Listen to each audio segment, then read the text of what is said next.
Yeni kim toxunub qəlbinə sənin? Baxıram nəmlidir qara gözlərin, soyuq tək üşüdür rüzgarlı sözlərin.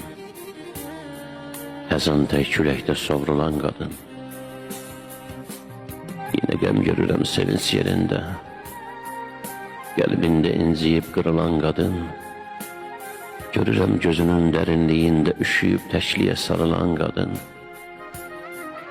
Sən gül ki sevinçsiz ana təbiət, səndən mi güzeldir bu bəşəriyyət? Yaşamaq arzudur, yaşamaq niyyət, kiminsə odunda qovrulan qadın.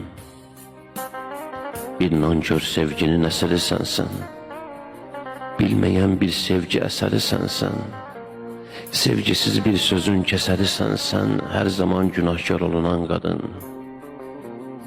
Bir gözün ağlayır biri güləndə, sevən də sən oldun sevilməyən də. Saxta gülüşlərin təbəssümündə hər zaman gülər üz sanılan qadın. Biz sənin küləyimi üşütdü səni, bu solğun qaməti yorğun bədəni, talihdən qismətdən küsüb gedəni, özü öz bəxtinə darılan qadın. Cənnət mi dar gəldi adına sənin, bir sevən çatdı mı dadına sənin? De görüm nə düşüb yadına sənin? Min arzu xəyalda boğulan qadın.